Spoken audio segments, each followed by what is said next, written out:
এই একটি শব্দে সমস্ত সৃষ্টি মিশে থাকে। ঈশ্বর নিজে যার কোলে শিশু হয়ে ঘুমান, সেই মা তো স্বয়ং দেবী। আজকে এই গল্প সেই মা যশোদা ও তার লাল কৃষ্ণকে নিয়ে শেষবারের মতো দেখা হওয়ায় সেই হৃদয় বিদারক মুহূর্ত। দ্বারকা তখন ঝলমলে, রাজ সিংহাসনে কৃষ্ণ বসে আছেন, চারিদিকে আলো, আরতি, পূজা। কিন্তু কৃষ্ণের হৃদয় তখন অন্যত্র। এক দূত এসে খবর দেয়, প্রভু বৃন্দাবনের যশোদা মা তার শরীর আর সাড়া দিচ্ছে না, হয়তো তিনি বেশি দিন আমাদের মাঝে থাকবেন না। শুনে কৃষ্ণ স্থির হয়ে যান। তিনি ধীরে ধীরে সিংহাসন থেকে ওঠেন, কারো দিকে না তাকিয়ে বললেন, আজ আমাকে কেউ ডাকবে না, আমি মাকে দেখতে যাচ্ছি। কৃষ্ণ নিজের সব রাজত্ব, অলংকার, রাজ বেশ ফেলে রাখলেন।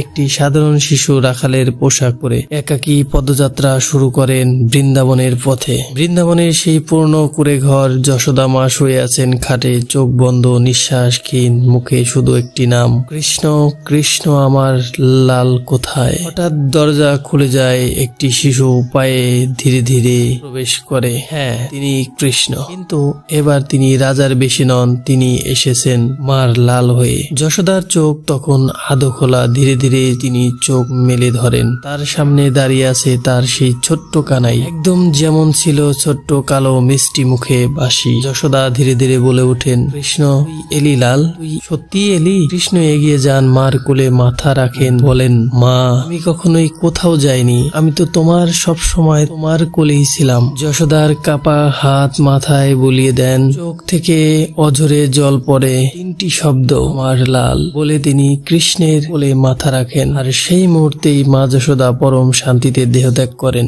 তিনি মুখ তুলে তাকান না, শুধু বলেন, আজ আমার ঈশ্বর চলে গেলেন। মা ছিলেন আমার প্রথম প্রেম, প্রথম ভগবান। তিনি যশোদা মায়ের কপালে চুম্বন করলেন। সারা রাত মায়ের শবদেহের পাশে বসে থাকেন, কেউ আসতে পারেনি, কোনো রাজা, কোনো রানী, এমনকি সুদামাও না, কারণ আজ কৃষ্ণ শুধু মার লাল। ভগবান শ্রীকৃষ্ণ হয়তো সমস্ত জগৎ সৃষ্টি করেন, কিন্তু তিনিও এক জীবন শুধু একজনের কোলে শান্তি খুঁজে পেয়েছেন, যশোদা মার। এই সম্পর্ক ঈশ্বর ও ভক্ত নয়, মা ও সন্তানের, যেখানে প্রেমের ভাষা শুধু একটাই, নিঃশর্ত ভালোবাসা। কাহিনী যদি আপনাদের হৃদয় ছুঁয়ে যায়, তাহলে কৃষ্ণ ও যশোদা মার নাম নিয়ে একবার চোখ বন্ধ করে স্মরণ করুন, কমেন্ট করে লিখুন, জয় যশোদা মা, জয় কৃষ্ণ। সাবস্ক্রাইব করুন এমন আরো হৃদয় বিদারক কাহিনীর জন্য। জয় শ্রীকৃষ্ণ, জয় শ্রীরাম।